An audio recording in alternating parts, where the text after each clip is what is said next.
여러분 안녕하십니까. 생방송 TBS 기적의 TV 상담받고 대학 가자. 오늘의 특강을 맡은 쾌간지화학 강사 김원주입니다. 자, 이제 수능이 13일 앞으로 다가왔는데요, 여러분들. 굉장히 긴장들 되고 막 어깨도 무거워지고 이제 피곤은 다가오고 체력은 떨어지고 굉장히 수험생들 힘드실 텐데요. 수험생 옆에서 수험생을 보조하시는 학부모님들도 굉장히 힘드실 거예요. 이제 13일 전 정도 됐으면 이제 서서히 정리할 시간들이 돼가는 거죠. 수능은 이제 마지막 요 정리가 굉장히 중요한데요. 그래서 이게 여러분들도 알다시피 이제 9월 모의고사 다 끝났고 10월 교육청도 다 끝났고 3월, 6월, 9월 모의고사가 다 끝난 이 시점에서는 이제 여러분들이 이 과탐이나 다른 과목들도 마찬가지겠지만 시험이 어떤 방향으로 나올지 여러분들이 다 예측하고 있을 거예요. 그리고 이게 시험지를 받으면 1페이지나 2페이지, 3페이지, 4페이지에 어디에 어떤 문제 유형들이 딱 이렇게 포진하고 있는지 다 아시죠? 올해 수능 출제 경향에서 분명히 6월, 9월 모의고사를 이용했을 텐데요. 문제의 난이도는 9월 모평은 6월 모평과 작년의 수능을 합쳐서 거의 비슷한 수준으로 냈어요. 그래서 여러분들이 문제 푸는데 그리 뭐 어렵지는 않았을 것 같은데요. 일단 9월 모의평가가 여러분들이 원하는 성적대로 그렇게 나왔는지 혹시 조금 떨어지지 않았는지 왕창 오르지 않았는지 많이 궁금하고요. 여러분들이 이제 이 국영수가 변별력이 많이 떨어지는 바람에 이제는 과탐이 대학에서 대학 당락을 결정하는 가장 중요한 과목 중에 하나다라는 걸 이과생들은 알고 있을 겁니다. 그래서 이번 시간에는 이제 여러분과 함께 9월 모평에서 이제 화학원 어떻게 나왔는지 한번 살펴보고요. 그리고 그 살펴본 문제를 기본으로 해서 그 남은 기간 동안 수능을 어떻게 하면 효율적으로 준비할 수 있는지에 대해서도 한번 알아보고요. 그리고 마지막으로 이건 아주 조심스러운데요. 올해 수능 한번 살짝 예측해 보도록 하겠습니다. 되셨나요? 자, 그럼 이제 TBS 기적의 TV 상담받고 대학 가자 2016학년도 수능 대비 과학탐구 영역 화학원 최종 마무리 방법 지금부터 시작하겠습니다.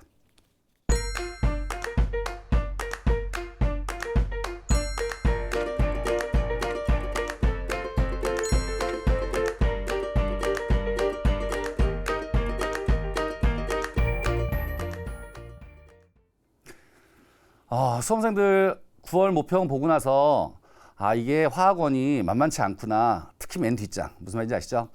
9월 모평에서는 일단 생물원과 함께 화학원이 굉장히 어려운 과목 중에 하나였을 거라고 생각되는데요. 물론 이 9월 모평은 아까 말씀드린 대로 6월 모의고사나 아니면 작년 수능 문제와 대비해서 비슷한 난이도로 출제됐어요. 그래서 여러분들이 난이도감에서는 그리 높지 않았을 거라고 생각되는데요.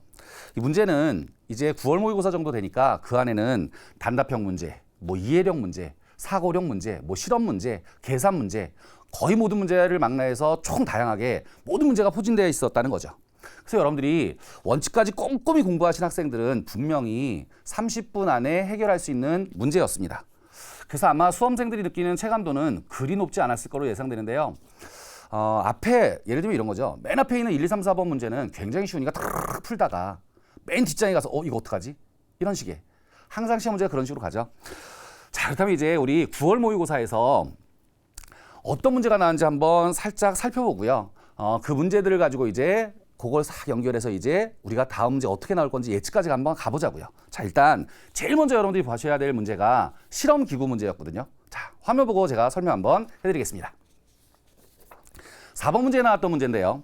이 4번에 학생 A가 수행한 실험 과정이다. 화면 보이시죠? 거기에 보시면 고체 염화나트륨을 가열해서 용융액을 만든다. 가의 용융액을 전기 분해한다. 이때 실험 장치로 가장 옳은 것은 해서 실험기구가 쫙 나왔어요. 여기서 여러분들이 이제 조심하셔야 되는 게 1, 2, 3, 4, 5번에 있는 이 실험기구들이 어떤 실험을 하는 기구들인지 아셨어야 되거든요. 여러분들이 이제 공부하다 보면 실험기구에 대해서 별로 신경을 쓰지 않으시고요. 그냥 안에 있는 내용들만 싹 확인하다 보니까 이렇게 실험기구가 나왔을 때 굉장히 당황하는 경우가 있어요. 이 9월 모평에서 요 4번 문제가 오답률로 4위 정도 했었어요.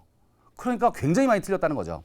여러분들이 공부하실 때는 반드시 수능 특강이나 아니면 여러분 교과서에 있거나 수능 완성에 있는 거, 특히 수능 특강에 탐구 자료에 있는 실험기구들은 반드시 확인하셔야 됩니다. 이 문제의 정답은 4번이었는데요. 자, 1번 그림 보세요. 1번 보시면 한쪽에서 이렇게 넘어오는 그림이 나오죠. 이건 굉장히 유명하죠. 탄산칼슘에 염산을 넣어서 이산화탄소 나와가지고 이산화탄소가 오른쪽에서 뿌옇게 흐려지는 거고요.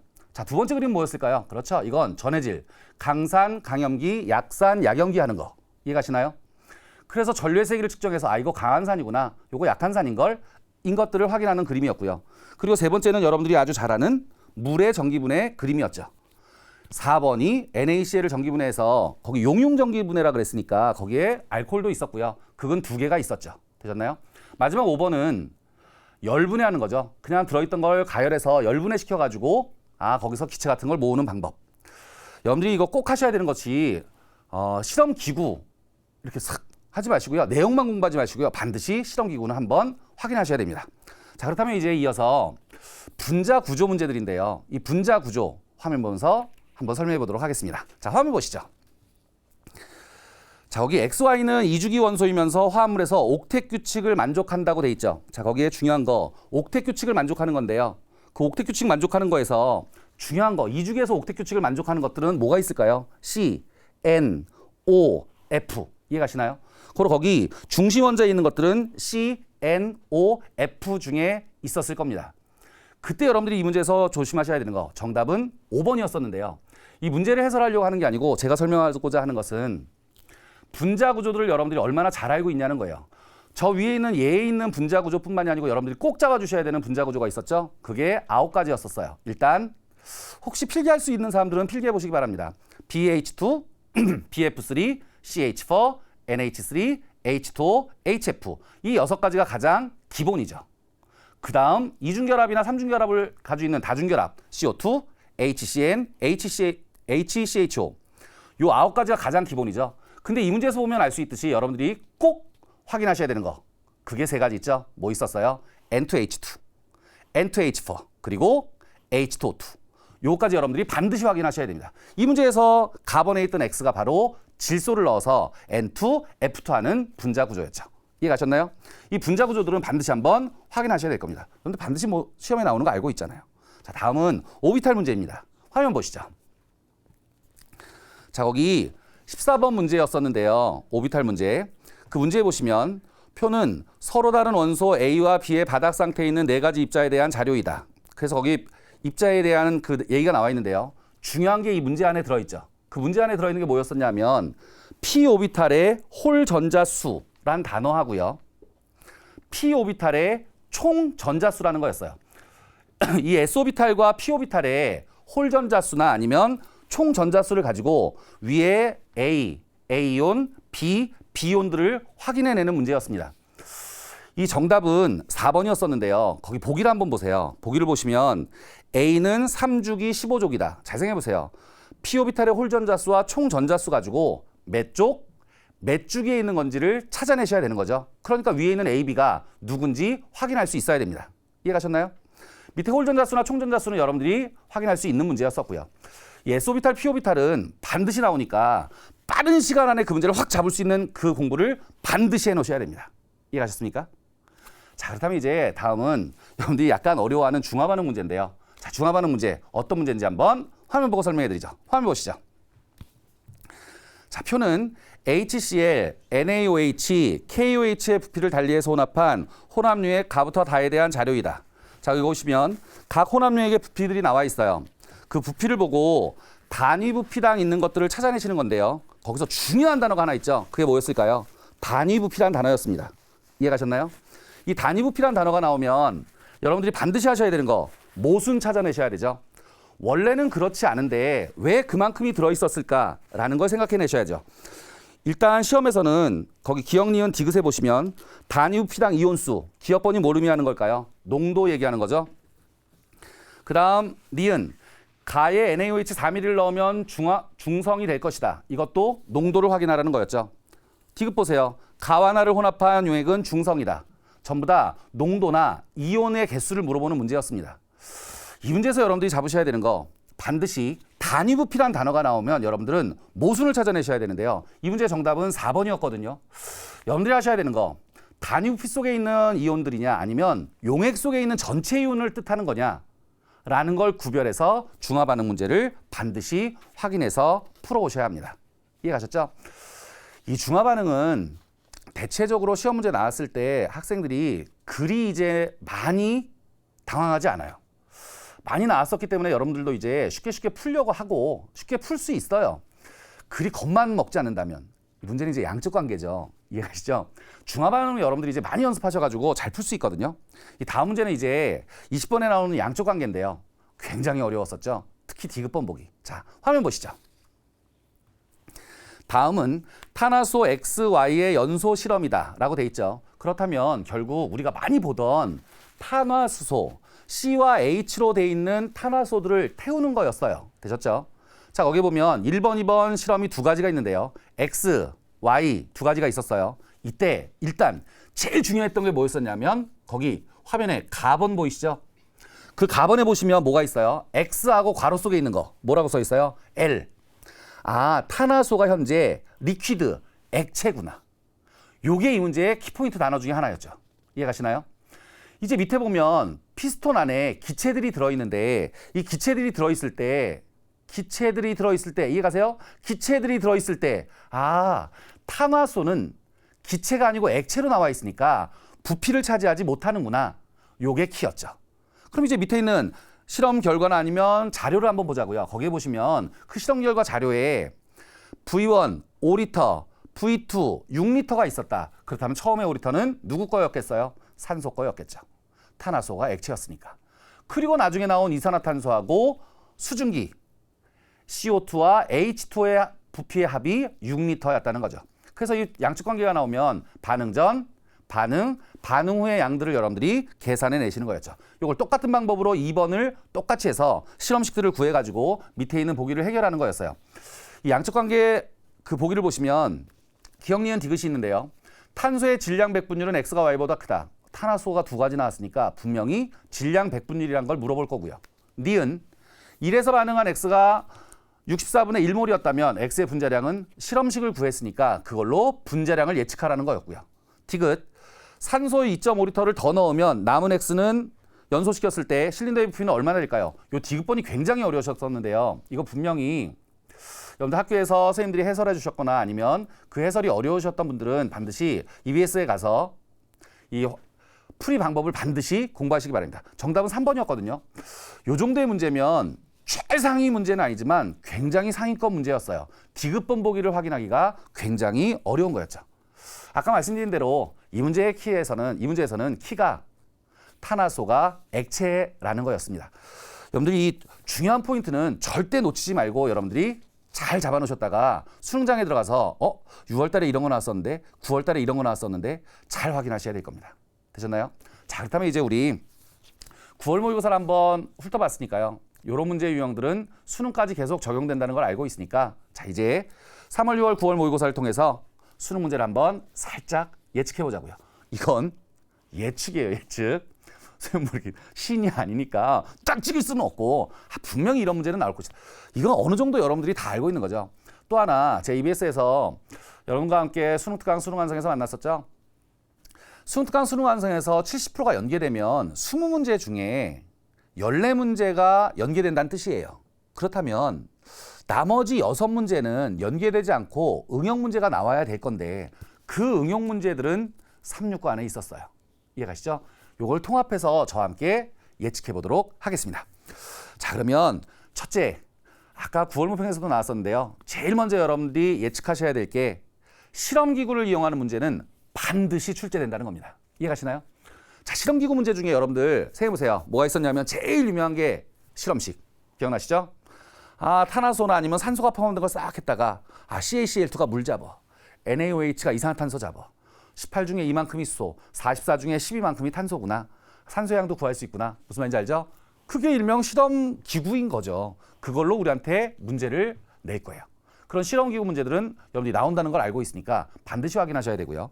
그 다음 물의 전기분해 장치. 이 전기분해 장치들 기억나시죠? 이렇게 두 개 닦아서 빠르르 해가지고 수소산소 모으는 거. 이런 실험 장치 반드시 기억하셔야 되고요. 9월 문평에 나왔던 것 중에 그 그림들 중에 제가 감히 예측할 수 있는 게 하나 있어요.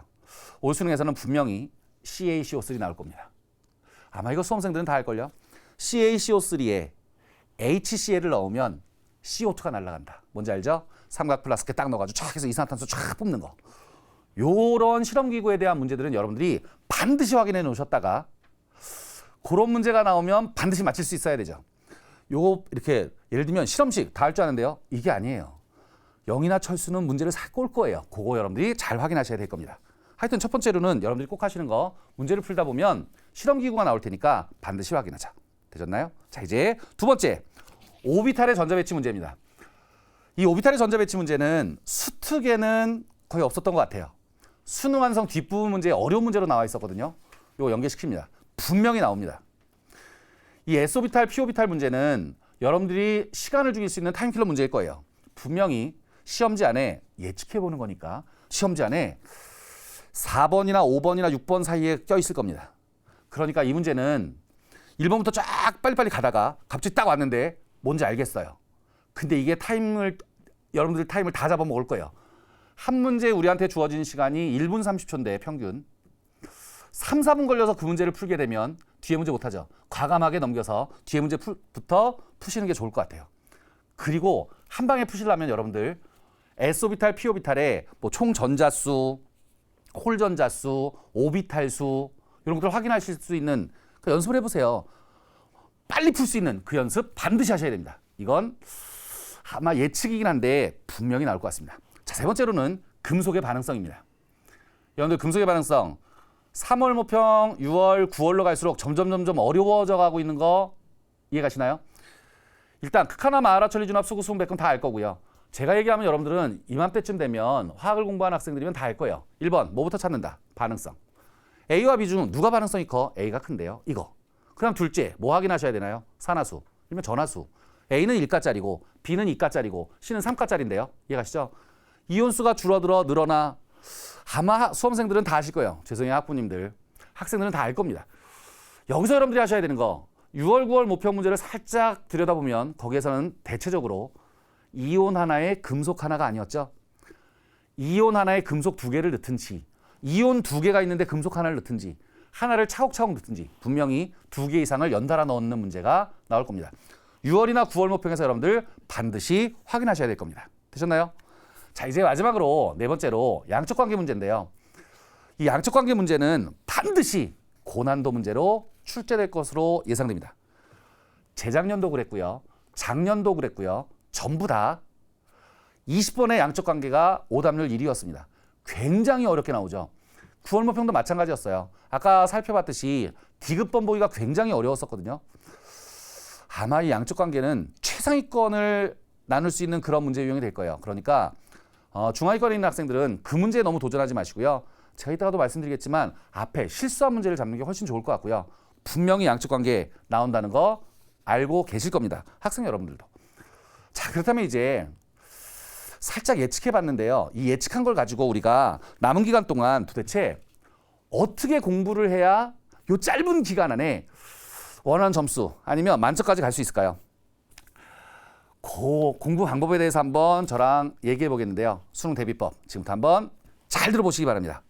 이제 수능이 정말 얼마 남지 않았어요. 10일, 13일, 오늘까지 13일 남았나요?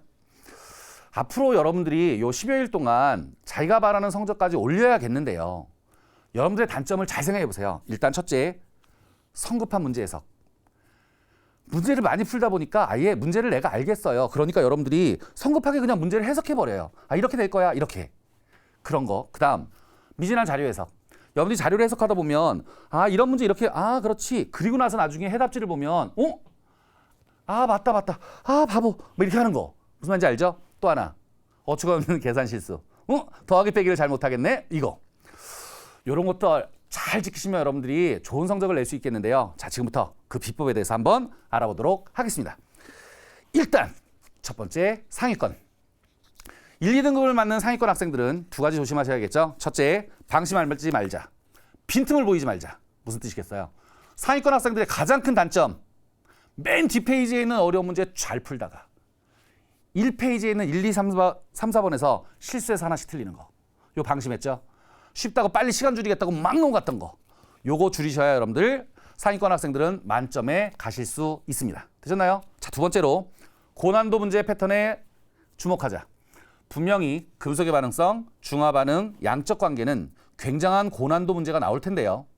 요건 상위권 학생들은 반드시 맞추셔야겠죠. 그러니까 여러분들 수능 특강 수능 완성 뒤에 나온 어려운 문제나 6월, 9월에 나왔던 어려운 문제 패턴은 반드시 다시 한번 확인하고 시험장에 들어가시기 바랍니다.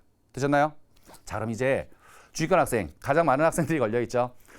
요 좀만 하면 1, 2등급 맞을 수 있는데 하나 한 문제 차이로 3, 4등급 요 학생들. 자, 3, 4등급 일단 제일 먼저 하셔야 되는 거 첫 번째 아주 중요해요. 실수를 줄이자. 실수만 안 하면 되는데 잘 생각해 보세요, 여러분들. 아는 거예요. 근데 난독증 뭔지 알죠? 가짜가 나짜로 보여. 나 잘못 읽었어. 실수. 이 실수 줄이는 게 여러분들 성적 올리는 겁니다. 절대 잊으시면 안 돼요. 중간에 타임킬러 문제가 있거나 이럴 경우에는 반드시 그냥 넘어가세요. 빨리 넘어가서 시간을 줄이시고요. 싹 푼 다음 그 다음 고난도 문제에 들어가지 마시고요. 다시 한번 확인해서 내가 실수한 게 없는지를 반드시 확인하셔야 됩니다. 이해가셨나요? 실수 줄이는 거 그게 바로 점수 올리는 방법입니다. 주의권 학생들 아셨죠? 자, 이제 두 번째로는 요 실수를 줄일 수 있다면 고난도 문제에 한번 도전해 봐야겠죠. 이 고난도 문제는 여러분들이 다 아실 거예요. 뭐 있어요? 제일 고난도 양적 관계, 그 다음 중화 반응, 그 다음 금속의 반응성. 이해가시죠? 이제 10일밖에 안 남았기 때문에 12, 13일 남았기 때문에 여러분들이 양적 관계, 중화 반응, 금속의 반응성을 통째로 잡으실 수는 없어요. 그러니까 주의권 학생들은 어떻게 하냐면 내가 아는 내용들을 실수 안 하고 쫙 잡을 수 있어. 그 다음에 뭐 하겠어요? 그렇죠? 중화 반응, 양적 관계, 금속의 반응성 중에 일단 하나는 잡자고요. 그동안 나왔던 문제나 틀린 문제들 한 문제만 집중적으로 공부하셔서 예를 들면 금속의 반응성은 내가 풀 수 있다. 알았어. 어떤 문제가 나와도 금속의 반응성은 이런 유형일 거니까 나는 풀 수 있어. 라는 걸 잡으시면 돼요. 나머지 두 개는 가장 없는 번호 찍어버리시면 되죠. 무슨 말인지 알죠? 이왕이면 두 개 정도 잡으시는 게 좋겠죠. 20번은 놓더라도. 그래서 다 맞으면 47점 1등은 나올 수 있어요. 그러니까 여러분들 이왕이면 두 가지 이상을 잡으면 좋겠지만 그게 안 된다면 한 가지는 반드시 잡고 가셔야 됩니다. 고난도 문제, 패턴 외우시면 돼요. 되셨죠? 자, 이제 하위권 학생들. 이 하위권 학생들은 성적을 쭉 올려야겠는데요. 남은 12일 동안 올릴 수 있을까요? 올릴 수 있습니다. 지금까지 공부해도 안 했는데 어떻게 올려요? 여러분들이 공부하는 방법이 살짝 틀려서 그래요. 시험 전날 공부하면 그 다음날 효과가 가장 큰 거 알죠? 요 짧은 시간 동안 여러분들이 공부하시면 빨리 올릴 수 있습니다. 일단 첫째, 문제 풀지 마시고요. 개념 정리하셔야 됩니다. 이 개념 정리가 여러분들 글씨로 써 있는 것만 쫙 읽는다고 생각하시는데요. 그게 아니에요. 여러분들 일단 수능 특강을 펴세요. 막 이렇게 뭐 사설 모의고사나 이런 거 하지 마시고요. 일단 수능 특강을 피셔서 거기에 2점짜리 문제들을 다 확인하시기 바랍니다. 거기 있는 보기, 기억, 니은, 디귿 이 보기들이 바로 공부의 내용입니다. 그게 확인이 빨리 되고 나면 그 다음은 3점짜리를 확인하시는 게 좋겠죠. 거기 있는 보기들이 살짝 변형돼서 나올 거예요. 20문제 중에 몇 문제가? 14문제가.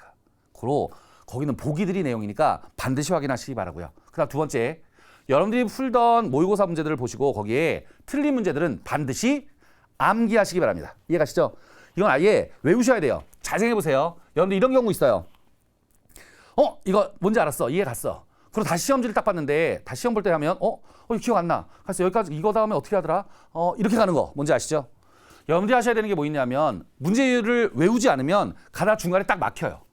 막히고 나면 그 다음 풀이가 안 된다고요. 그러니까 여러분들 그 어려운 문제들은 반드시 암기하셔야 됩니다. 이해가셨죠? 특히 3월, 6월, 9월에 있던 문제들은 반드시 암기하고 수능장에 들어가시기 바랍니다. 되셨나요? 제가 이제 등급별로 여러분들 준비해야 되는 방법을 알려드렸는데요. 이걸로도 약간 미진하다면 여러분들 케미스트리를 간단히 지배하는 캐간지 수능장 뒤에 있는 사진 다들 보셨죠? 자, 거기 저만의 비법을 한번 전수해 보도록 하겠습니다. 한 4가지 정도를 생각해 봤는데요. 간단하게 요약해 드릴 테니까 잘 들으셔야 돼요. 여기서부터는. 자, 일단 첫 번째, 수능 특강을 잘 활용하자. 무슨 말인지 아시죠? 수능 특강에 있는 탐구 자료나 사이언스 디저트 같은 거 반드시 놓치지 말고 반드시 암기하셔야 됩니다. 그거 한번 읽어보시고 가셔야 돼요. 이해가셨죠? 실험기구 같은 거 나온 건 다 암기하셔야 되고요. 탐구 자료라 그랬어요. 분명히 수능 특강 잘 활용하자. 자, 두 번째는요. 6월, 9월 모의평가하는 문제는 거의 암기하다시피 하고 시험장에 들어가자. 매년 6월, 9월에 나왔던 문제 패턴 중에 아주 유사한 문제가 수능에 탕탕 나왔었어요. 이건 시간을 줄이는 효과도 있고 그 다음 점수를 올리는 효과도 있고 일거양득이죠. 그러니까 6월, 9월 모평은 반드시 확인하고 살짝 미진한 게 있다면 암기까지 하시고 들어가시는 게 좋습니다. 자, 세 번째로는요. 이제 어려운 문제들은 풀이 방법을 암기하고 시험장에 들어가셔야 될 거예요. 특히 양적 관계나 중화 반응 같은 경우 금속의 반응성도 마찬가지. 이건 아예 패턴을 암기하세요. 이런 문제가 나오면 이렇게 푸는구나. 이런 건 이렇게 푸는구나. 그걸 암기하고 들어가셔야 멈추지 않고 딱 빠른 시간 내에 풀 수 있습니다. 자, 마지막으로 너무 어려운 문제는 풀지 말고요. 여러분들 가벼운 마음으로 정리합시다. 제가 앞에서도 얘기했지만 어려운 문제 풀다가 쉬운 문제 실수하면 이건 점수 떨어지는 거예요. 실수 줄이는 거, 그게 점수를 올리는 거니까 너무 강박관념으로 어려운 문제 풀어서 점수 올리려고 하지 말고 쉬운 문제부터 차곡차곡 정리하시기 바랍니다. 자, 지금까지 우리 남은 기간 동안 화학을 정리하는 방법에 대해서 알려드렸는데요. 지금까지 강의한 내용 다시 한번 되짚어 보겠습니다.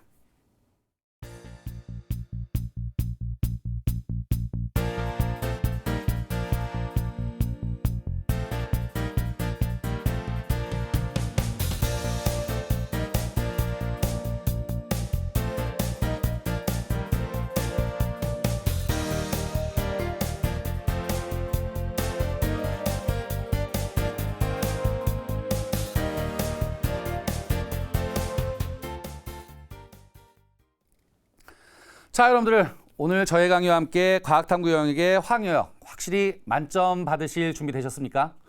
남은 기간 동안 이제 정말 며칠 남지 않았거든요. 여러분들 최선을 다하시면 절대 놓지 마세요. 최선을 다하시면 여러분들 수능 종착역까지 가서 여러분이 원하는 성적 얻어내실 수 있습니다.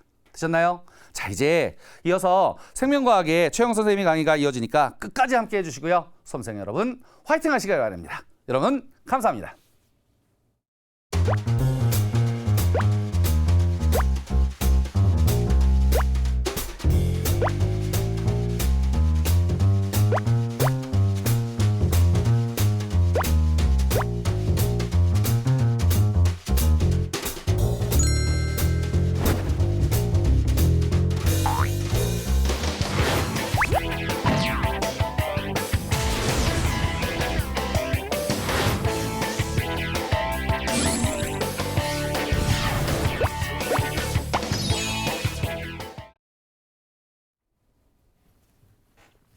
자, 반갑습니다. 성적 향상의 절대 법칙 생명과학 최영 선생님입니다. 2016 수능이 이제 딱 13일 정도 남았습니다. 정말 이제 여러분들이 달려온 준비했던 시간들의 거의 이제 끝자락이죠. 예, 정말로 많이 떨릴 텐데요. 어떻게 보면 지금 이제 하루하루 그리고 한 시간 한 시간이 정말로 여러분에게는 소중하고 그러면서도 대단히 많이 떨리는 시간일 거예요. 지금 앞에 서 있는 선생님도 대단히 많이 떨리는데요. 왜 그럴까요? 너무나 많이 여러분들이 준비했기 때문에 혹시라도 뭔가가 잘못될까봐, 그죠? 내가 준비한 것을 다 발휘 못할까봐 그런 부분들의 그런 어떤 걱정거리들 때문에 더 많이 떨릴 거라 생각이 듭니다. 그렇기 때문에 우리는요, 오늘요 조금 더 독한 마음을 가지고 그리고 남은 13일 동안 조금 더 독한 마음을 가지고 준비를 좀 해보는 시간을 가지겠습니다. 자, 우리가 누굽니까? 기적의 TV 상담받고 대학까지 아닙니까? 여러분들이 조금만 더 신경을 써주신다면요, 13일이라는 시간이 여러분들의 지금까지의 노력을 더욱더 빛나게 만들어 줄 겁니다. 자, 오늘은요 두 가지 내용을 좀 볼 거예요. 6월달, 9월달 평가 분석을 통해서 2016 수능을 예측을 해볼 거고요. 그다음에 마지막 여러분들의 마무리 필승 학습법에 대해서 살펴보도록 하겠습니다. 자, 그러면 TBS 기적의 TV 상담받고 대학가자 2016학년도 수능 생명과학 필승 학습법 이제 시작합니다.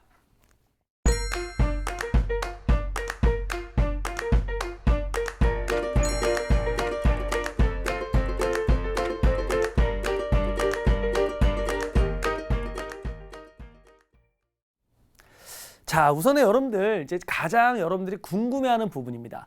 6월 평가원, 그다음에 9월 평가원 분석을 통해서 2016 수능이 과연 어떻게 출제가 될 것인가? 또 하나는 어떠한 난이도로 출제가 될 것인가? 아마 여러분들이 가장 궁금해하는 부분이 이 부분일 텐데요. 간단하게 말씀을 좀 드릴게요. 6월 평가원, 그다음에 9월 평가원. 생명과학 여러분들이 시험을 다 보셨지만 상당히 어려웠습니다. 그런데 너무 어려워. 수능이 이 정도로 나올까? 예. 그 정도 수준으로 나올 겁니다. 여러분들이 가장 최근에 보셨던 시험이 뭐죠? 그렇죠. 바로 10월 교육청 문제를 가장 최근에 보셨을 겁니다. 그런데 이 10월 교육청 문제보다는 조금 더 난이도가 있는 형태일 거예요.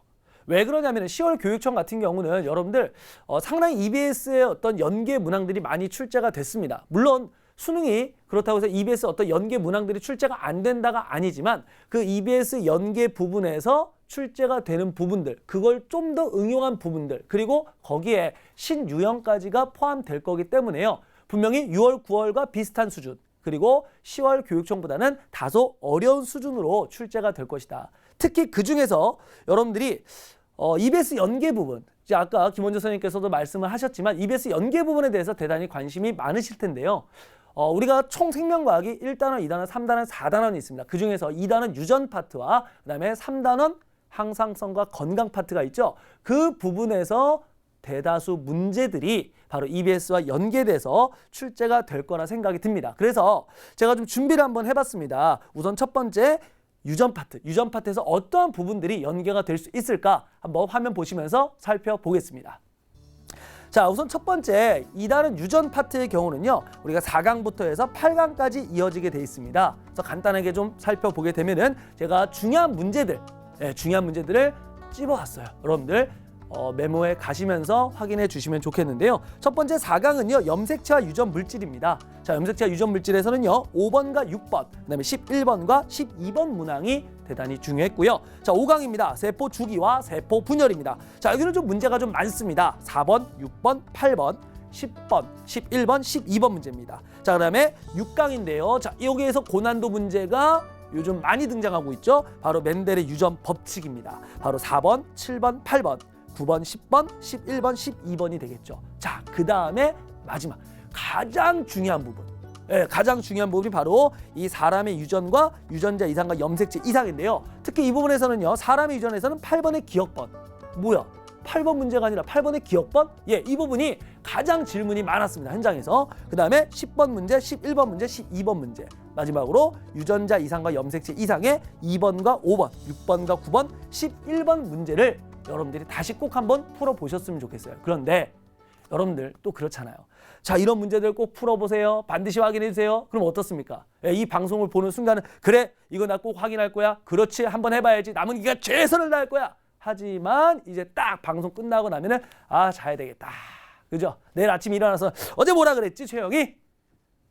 열심히 하자 그랬지? 이러고 끝납니다. 그래서 간단하게 여러분들 주의사항들 몇 가지 문제 제가 같이 좀 풀어드리려고 합니다. 저도 여러분들 이 김원주 선생님처럼 멋진 CG를 준비하려고 했지만 여러분들 이 칠판을 통해서 확인해 보도록 하겠습니다. 우선 첫 번째요. 아까 이런 문제가 좀 많이 있었어요. 학생들이 8번, 그러니까 사람의 유전에서 그 8번의 기억번 보기를 질문을 많이 한다 그랬었잖아요. 무슨 얘기였냐면은 이런 거야. 어떤 사람의 어떤 학생들을 100명을 조사를 합니다. 100명을. 100명을 조사한 가운데 그 학생들의 어떤 유전 형질을 가지고 무엇이에요? 어떤 형질이 있음, 없음을 가지고 판단했어요. 그래서 어떤 형질이 있음, 그 다음에 어떤 형질이 없음, 이렇게 판단을 했는데요. 100명의 학생을 대상을 조사해봤어요. 그랬더니 뭐냐? 그 형질을 가진 학생들과 가지지 않은 학생들의 비가 대략 3대1 정도가 나왔단 말이야. 그리고 문제에서 뭐라 그랬냐? 야, 있음과 없음의 비가 3대1이다. 이걸 통해서 우리가 그 형질을 가지는 것이 우성 형질이다. 이런 얘기를 하는 보기가 바로 8번의 기억번 보기입니다. 자, 학생들이 이걸 딱 보면서 어떻게 합니까? 그렇지. 우리가 뭐야? 3대1이라는 숫자를 딱 보니까 어떻게 돼? 이거 공부 좀 해보신 분들은 아실 거예요. 3대1을 딱 숫자를 보는 순간 이 3이라는 요 숫자를 보면서 숫자가 많은 게 무엇이다? 우성이지 라고 생각을 하신 분들이 많을 거예요. 자, 잘 기억하시기 바랍니다. 너무나 쉬운 거지만 학생들이 많이 틀리는 부분이에요. 뭐냐면은 우리가 특히 사람의 유전에서는요, 많다, 적다, 많다, 그 다음에 적다, 이것이 우열을 판단하는 기준이 아닙니다. 선생님, 근데 우리가 3대1 같은 숫자를 보면서 항상 우열을 판단하잖아요. 자, 이 3대1이라는 숫자가 우열을 판단할 수 있는 조건이 있죠. 무슨 얘기냐면은 부모의 형질이, 부모의 유전자가 라지 A, 스몰 a, 라지 A, 스몰 a처럼 뭐일 때, 그렇죠, 이형 접합일 때, 이형 접합의 유전자를 부모가 모두 가지게 되었다면 여기에서의 3대1의 숫자는 유의미한 값을 가지고, 그리고 이 3이라는 숫자가 무엇이다? 우성이라는 것을 알 수가 있는 것입니다. 하지만 사람의 유전에서는 많고 적음 혹은 좋다 나쁘다가 우열을 판단하는 기준이 아니다라는 것, 그걸 여러분들이 잘 알아두셨으면 좋겠고요. 또 하나가 뭐냐, 현장에서 실제로 이제 재학생들, 그다음에 재수생들 질문을 받아보면은요, 최근에 가장 많이 질문 들어오는 게 뭐냐? 바로 초파리입니다. 초파리 문제. 뭐야? 초파리 문제? 초파리 문제예요. 초파리 문제에서 무엇을 연결시키는 거야? 바로 성염색체와 관련된 유전이냐, 아니면은 상염색체와 관련된 유전이냐, 이거에 대한 질문을 진짜로 많이 합니다. 선생님, 초파리가 가지는 형질이 이것이 상염색체 위에 있나요? 성염색체 위에 있나요? 더 나아가서 학생들이 뭐라 그래요? 이걸 외워야 되나요? 어떻게 외웁니까? 이건 외우는 게 아니죠. 문제를 풀어가는 방법을 아시면 되는 거예요. 그런데 제가 항상 하는 얘기가 있어요. 이 성염색체와 상염색체 어디 위에 유전자가 있는가? 그 유전자의 위치를 파악할 때 가장 중요한 게 뭡니까? 그렇죠. 바로 우리가 암컷.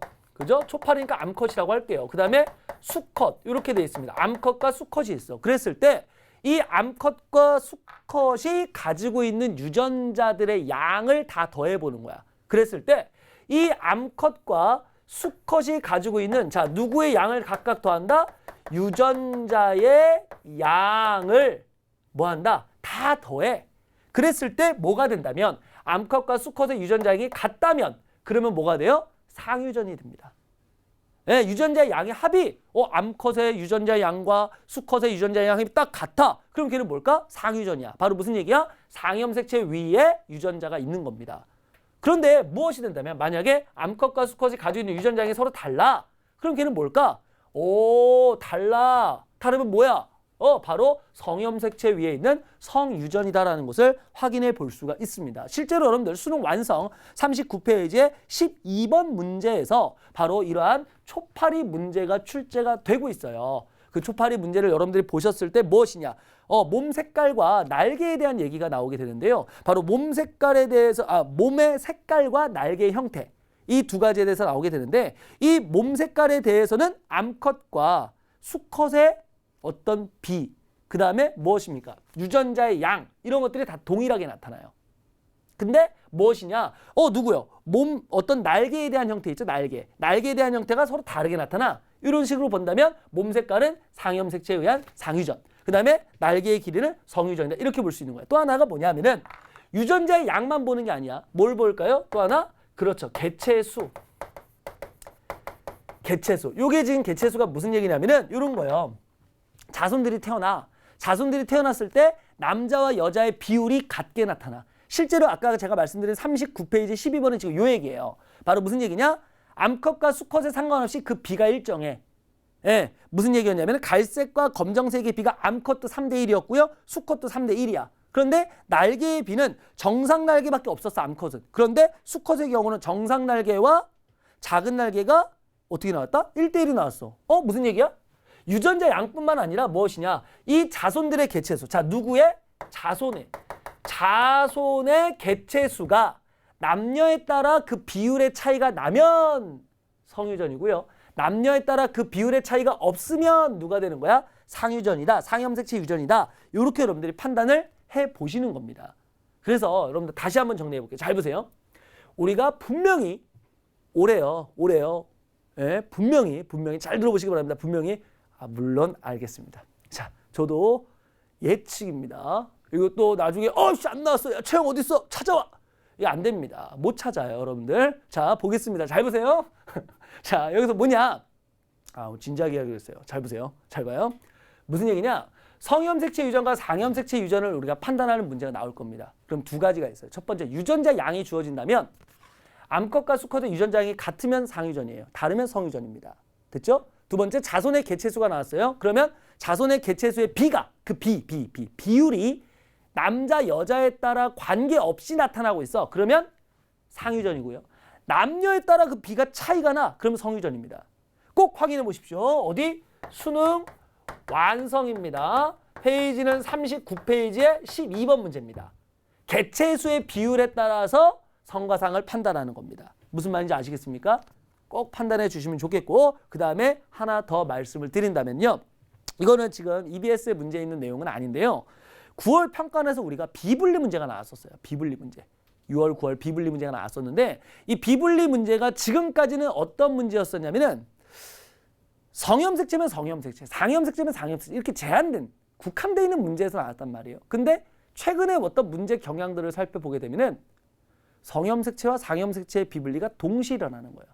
그러니까 한 문제 내에서 성염색체 비분리 문제와 상염색체 비분리 문제가 같이 나타나게 됩니다. 무슨 얘기일까요? 그렇죠? 그 두 가지가 같이 나타나게 되는 그 과정들을 여러분들이 꼭 살펴보실 수 있어야 되겠고요. 연습을 해 주실 필요가 있다는 겁니다.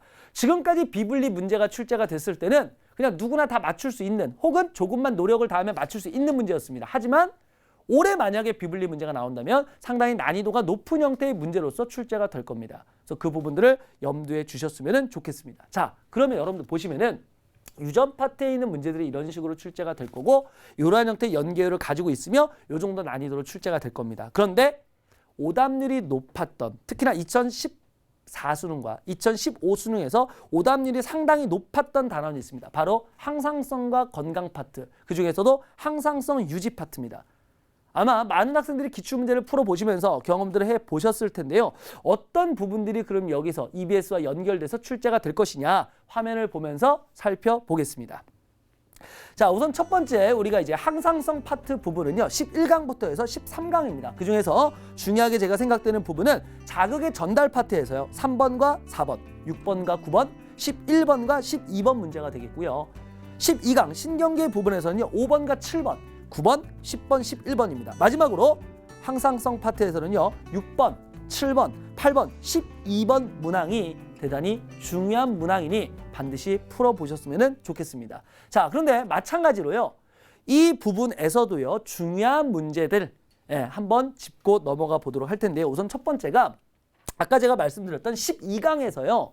누구에 대한 얘기냐면 신경계에 대한 얘기예요. 신경계. 자, 신경계에 대한 얘기에서 신경계 반드시 여러분들이 정리를 좀 해주셔야 되는데 그중에서 특히 누굴까요? 바로 그렇죠. 교감신경과 그 다음에 누굽니까? 부교감신경에 대한 것은 반드시 정리를 해주셔야 됩니다. 그런데 이 교감과 부교감을 그냥 정리하느냐? 아닙니다. 자, 어떻게 정리할까? 이 교감과 부교감의 중추에 대한 얘기, 그 다음에 이 교감과 부교감이 무엇을 가집니까? 바로 이 두 개의 뉴런을 가지게 되는데 그 뉴런 중에 앞에 있는 뉴런, 이런 걸 우리가 절전 뉴런이라고 하죠. 그 절전 뉴런의 절전 뉴런의 어디에 위치? 신경세포체의 위치. 신경세포체의 위치는 여러분들이 반드시 알고 계셔야 돼요. 예를 들어서 우리가 누굽니까? 이 교감과 부교감에 의해서 심장, 그 다음에 위, 자, 심장과 위에 대해서 우리가 뭘 하고 있다? 조절을 하고자 합니다. 자, 그런데 우리 아시겠지만 이 뇌 중에서 심장에 대한 조절 중추, 위에 대한 조절 중추는 누굽니까? 바로 연수에 있습니다. 연수. 연수가 우리가 심장과 그다음에 호흡, 그다음에 뭐가 있습니까? 소화기관들의 운동에 관여하게 돼 있어요. 그러면 무슨 얘기냐? 심장과 소화운동에 관여하는 위에 대한 조절 중추는 연수입니다. 그런데 그것들을 조절하는 자율신경은 교감과 부교감이고 그 교감과 부교감이 절전 뉴런의 신경세포체의 위치는 교감은 척수의 중간, 그 다음에 부교감은 뇌에 있다는 것. 그러니까 무슨 얘기냐면은 중추의 위치와 그 다음에 무엇은 신경세포체의 위치는 서로 다르다는 거예요. 수능 특강에도 있었고요. 수능 완성에도 있는 내용입니다. 그래서 그 부분들을 잘 정리를 좀 해주셨으면 좋겠고, 그리고 2015 수능에서도 나왔던 얘기, 2015 수능에서도 상당히 높았던 오답률, 2014 수능에서도 상당히 높았던 오답률, 바로 뭡니까? ADH 관련 문제는 반드시 다시 풀어보셔야 돼요. ADH 관련 문제. ADH가 뭡니까? 그렇죠. 바로 수분의 재흡수와 관련된 이야기가 되겠죠. 수분의 재흡수. 그죠? 콩팥에서 수분의 재흡수에 따라서 체액의 농도가 어떻게 변하는지, 오줌의 농도가 어떻게 변하는지, 이러한 것들은 여러분들이 반드시 다시 문제를 풀어보셔야 돼요. 다만 항상성 파트에서 조심하실 것은 항상 원인과 결과를 잘 따져줘야 돼요. 원인과 결과를. 예를 들어서 우리가 오줌의 농도가 높아지고 있더라. 그럼 잘 생각해 보세요. 오줌의 농도가 높아졌어. 그럼 그 말은 무슨 말일까? 아마 아는 분들은 다 아실 겁니다. 오줌의 농도가 높아졌다는 것은 무슨 얘기예요? ADH를 통해서 수분의 재흡수가 많이 일어나고 있다는 얘기예요. 그러면 체액의 농도는 어떻게 될까? 낮아지겠죠. 맞죠? 그런데 잘 생각해 보세요. 오줌의 농도가 높아지고 있을 때 우리 몸의 상태는 어떻습니까? 오줌의 농도가 높아졌다. 수분을 재흡수하니까 농도가 낮아질 거야. 애들아, 낮아질 거야. 이건 낮아지는 거야. 왜 오줌의 농도를 높이려고 했을까? 그렇죠. 지금 현재 내 몸의 농도가 높아서 오줌으로 빠져나가는 물을 재흡수해서 그 농도를 낮추려고 하기 때문이죠. 무슨 얘기입니까? 항상 항상성 파트는 원인을 물어봐요. 결과를 물어보는 게 아니에요. 오줌의 농도가 높다? 앞으로 여러분들의 몸이 어떻게 되겠니? 그게 아니라 왜 오줌의 농도를 높였을까? 수분을 많이 재흡수했다. 왜 재흡수했을까? 지금 내 몸의 농도가 내가 원하는 기준보다 못했기 때문에 높아졌기 때문이다. 이런 식의 항상성은 원인을 생각하면서 여러분들이 문제를 푸신다면 오답을 훨씬 더 줄일 수 있는 그런 식으로 여러분들이 풀이를 이끌어 갈 수가 있을 겁니다. 자, 그런데 여기서 또 하나 이런 생각을 좀 한번 해봤어요. 우리가 6월, 9월 평가를 보면서요. 2015 수능과 좀 달라진 부분이 좀 있다라는 것입니다. 무슨 얘기냐면은 우리가 이제 2015 수능을 봤을 때요. 상당히 고난도 문제 유전 문항이 2문항 정도가 출제가 됐었습니다. 예. 문제가 어떤 문제인지도 알겠고요. 가계도 분석 문제였으니까 어떻게 풀어야 되는지도 아는데 실제로 풀기가 상당히 어려웠어요. 근데 재미난 건 무슨 얘기냐면은 6월, 9월 평가를 보면서 느낀 거는 최상위 문제 2문항이 빠져버렸어요. 이거 좋은 거 아닙니까? 아니에요. 난이도가 좀 낮아졌지만 중상 난이도 문제가 오히려 최상 난이도 2문제에서 중상 난이도 문제 4문항으로 늘어나 버렸어요. 그럼 이 말은 무슨 말이냐면 오히려 여러분들에게 시간을 더 많이 뺏어가고 있다는 거야. 무슨 말인지 아시겠어요? 왜? 그냥 예전에는 그냥 2문제 버리면 됐어. 2문제 버리면 되는데 지금은 자칫 잘못하면 몇 문제를 버려버리는 거야? 4문제를 버려버리는 거야. 문제가 좀 되겠죠. 예, 그래서 뭐냐? 예측만 필요한 게 아니에요. 그래서 지금부터 우리는 뭘 볼 거냐? 물론 여러분들 13일밖에 남지 않았어요. 근데 이 정도 시간 뭐가 달라지겠는가? 엄청나게 달라질 겁니다. 여러분들, 예, 앞으로 어떻게 우리가 마무리해야 되느냐? 그 학습법에 대해서 그럼 이제 살펴보도록 할 거예요. 자, 그럼 이제 학습법, 생명과학 마무리 필승 학습법에 대해서 살펴보도록 하겠습니다. 자, 여러분 보시게 되면은 2가지를 병행을 좀 하셔야 됩니다. 2가지. 자, 간단하게 말씀드릴 거예요. 2가지인데요. 자, 2가지를 병행하시는데 첫 번째가 뭐냐? 취약 단원을 마지막까지 붙잡고 계셔야 됩니다. 내가 이 취약 단원을 어떻게 가져갈 것이냐. 분명히 여러분들이 그 부분에 대해서 가져가셔야 돼. 근데 생각보다 어렵잖아요. 취약 단원을 가져간다. 취약 단원을 어떻게 가져갈 것이냐. 지금까지 풀었던 여러분들 수능 특강, 수능 완성, 기출문제들 전체적으로 정리를 하시는 거예요. 근데 그냥 정리하는 것이 아니라 이 문제에서 어떤 내용이 나왔다, 어떤 부분에 지식이 들어있었다, 어떤 개념이 들어있었다, 그게 아니라 뭐냐, 어떻게 갈 거냐, 그거에 대해서 고민하셔야 되고, 두 번째가 뭐냐면은 시간 배분을 잘 하셔야 돼. 그래서 실전 모의고사 풀이에 대한 연습을 여러분들이 하셔야 돼. 그럼 어떻게 할 거냐? 좀 더 구체적으로 얘기할게. 잘 보세요, 이제. 첫 번째가 뭐냐? 아까 취약단원에 대한 얘기를 했었어요. 그럼 취약단원. 자, 이제 구체적인 얘기야. 잘 들어봐요. 집중. 집중하세요. 자, 여기 보세요. 자, 집중하세요. 잘 봐요. 무슨 얘기냐? 문제를 봤을 때 첫 번째, 어떤 단원인지를 쓰는 거야. 어떤 단원이었는가?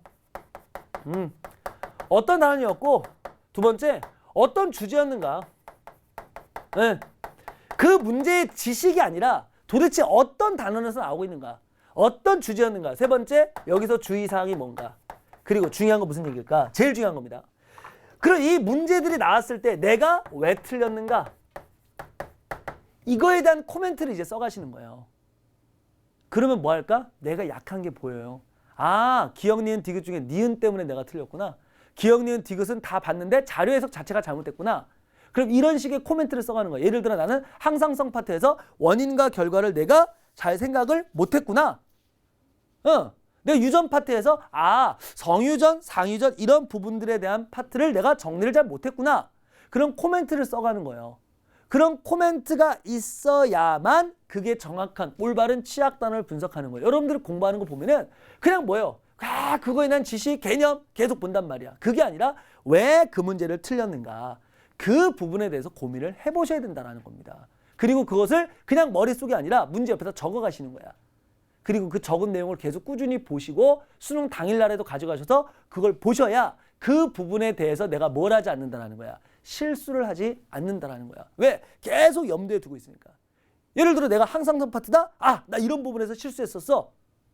이런 부분에서 주의해야지. 그러면 그런 부분에서만큼은 적어도 실수를 안 한다니까요. 아까 김원준 선생님도 말씀하셨잖아요. 뭐라고요? 실수를 줄이는 게 가장 중요하다. 왜? 아무리 어려운 문제 맞춰봤자 뭐합니까? 맞출 수 있었던 문제를 맞추고 나서 어려운 걸 맞춰야 그게 점수가 올라가는 거죠. 무슨 말인지 아시겠습니까? 자, 두 번째는 뭐였습니까? 바로 실전 모의고사 연습입니다. 왜냐? 지금 여러분들 아까 제가 이런 말씀 드렸어요. 최고 난이도 문제 2문항 버리면 돼. 근데 지금 그런 상황이 아니라니까? 4문항으로 늘어나 버렸단 말이야. 그럼 뭐야? 거기에 대한 시간적 대비를 둬야 된다는 거야. 우리가 실제 시험 시간은요 30분이에요. 근데 30분인데 말이죠. 여러분들이 연습하실 때는요 그보다도 시간을 좀 적게 가지고 가셔야 돼요. 그래서 실제로 지금 현재 23분 정도로 시간을 가져가면서 문제를 푸는 연습들을 많이 시키고 있습니다. 실제로. 그럼 뭐 굳이 그렇게까지 해야 돼? 아니요. 이게 대단히 중요한 거예요. 왜냐하면은 이 23분의 시간을 끊어간다. 그냥 푸는 게 아니니까 중요한 거예요. 그냥 무조건 풀어요? 이게 맞건 틀리건 그게 아니라 반드시 맞추는 형태로서 23분을 가지고 가야 여러분들이 실제로 수능장 가서 신유형 문제, 그 다음에 거기서 나오는 가계도 문항들을 풀 수가 있는 거예요. 그러니까는 23분 정도의 시간을 딱 제한을 두고서 정말로 집중을 하는 거죠. 초집중, 집중을 해서 문제를 풀어나가는 거야. 특히나 이 문제를 풀 때는 또 하나의 전략이 필요한데 그 전략이 뭐냐? 바로 문제풀이의 순서를 가지고 문제를 풀어나가면서 시간을 줄이는 거예요. 무슨 말인지 아시겠어요? 문제풀이의 어떤 순서를. 예를 들어서 꼭 우리가 1번부터 문제를 쭉 풀 필요가 없다니까. 내가 자신 있는 것부터 푸는 거야. 예를 들어 나는 1단원, 4단원, 3단원, 2단원 순서로 풀 거야. 혹은 나는 3단원, 2단원, 1단원, 4단원 순서로 풀 거야. 이런 식으로 여러분들이 무엇이냐. 시간을 정해둔 다음에 그것을 가지고 뭘 하는 거야. 그렇죠. 단원을 정해서 가는 겁니다. 무슨 말인지 아시겠습니까? 그리고 마지막으로 제가 한 말씀만 좀 더 드릴게요. 뭘 말씀을 드릴 거냐면은 이런 거예요. 한 번쯤은 좀 생각을 좀 해보시기 바래요. 뭘 생각해 볼 거냐? 수능 당일날 문제를 막 열심히 풉니다. 근데 풀다 보면은 여러분들 지금 공부 되게 열심히 했잖아요. 열심히 했으니까 풀다 보면은 다 거의 다 아는 문제일 거예요. 기출문제 풀어보고 뭐 수능 특강, 수능 완성 다 풀어봤기 때문에 거의 다 아는 문제일 겁니다. 근데 희한하죠. 시험을 보다 보면요. 꼭 한 문제 혹은 한두 문제가 모르는 문제가 있어요. 모르는 문제가 있어. 그 모르는 문제가 나왔을 때 어떻게 대처할 것인가를 미리 좀 생각을 해두세요. 예를 들어 모르는 문제가 나왔어. 혹은 제일 안타까운 경우가 뭐야? 문제를 다 풀었어. 기억, 니은, 디귿 다 풀었어. 정답이 기억, 디귿이야. 딱 정답 보기를 딱 봤는데 기억, 디귿이 없어. 그때가 제일 당황해. 그럼 이거 어떻게 할 것인가? 그 문제를 내가 한 번 더 붙잡고서 풀 것인가? 아니면 과감하게 넘길 것인가? 혹은 그 문제가 몇 단원이냐에 따라서 그 문제를 다시 풀 것이냐? 그 문제를 내가 그냥 넘길 것이냐? 이런 식의 고민을 미리 하고 계셨어야 돼요. 미리 하고 계셔야 돼요. 그래야만 여러분 뭐 할 수 있다. 실제 수능 시험장에 갔을 때 당황하지 않고 이 문제를 여러분 페이스대로 그대로 끌고 갈 수가 있다는 거예요. 그때 필요한 게 바로 아까 말씀드렸던 이 내용이었다는 거예요. 그냥 오답 정리만 하는 것이 아니라 어떤 문제를 내가 어떻게 틀렸는지, 어떤 단원의 문제고 어떤 주제의 문제고 여기서 주의사항이 뭐였는지 이런 것들이 계속 반복돼줘야 그런 판단도 쓴다니까. 어떤 문제가 어떻게 출제가 됐을 때 내가 어떻게 할 것인가. 모르는 문제가 나왔을 때 어떻게 할 것인가. 근데 이거는 되게 중요해요. 왜? 당황하면 끝이잖아요. 당황하지 않는 게 가장 중요한 거라니까.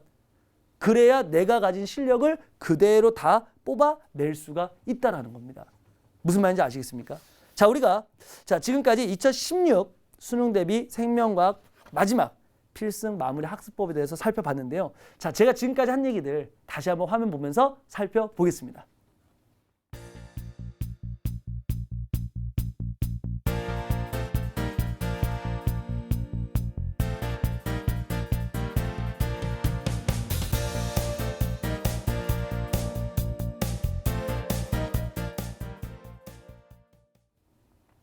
자, 여러분들 이제 정말 얼마 남지 않았습니다. 이제 체력도 엄청나게 이제 떨어지고 이제 남은 거 우리에게 남은 건 정신력 하나밖에 없습니다. 특히 올해 같은 경우는요. 여름에 상당히 더웠고 뭐 메르스와 같은 걱정거리도 유난히 많았습니다. 자, 지금까지 노력한 거 힘든 기간 동안 노력한 거예요. 더 빛나기 위해서요. 마지막 마무리 조금 더 힘내봅시다. 오늘 진짜 열심히 공부했어. 이런 마음이 들잖아요. 그러면 내일 조금 더 열심히 해봅시다. 그러면 이렇게 해서 하루하루 가다 보면요. 이 13일 뒤에는요. 정말 많은 변화가 생길 겁니다. 제가 오늘 드렸던 말씀 잘 기억해 주시고요. 마무리 잘 해 주시기 바랍니다. 날씨가 추워지는데 감기 조심하시고요. 마지막까지 화이팅입니다. 감사합니다.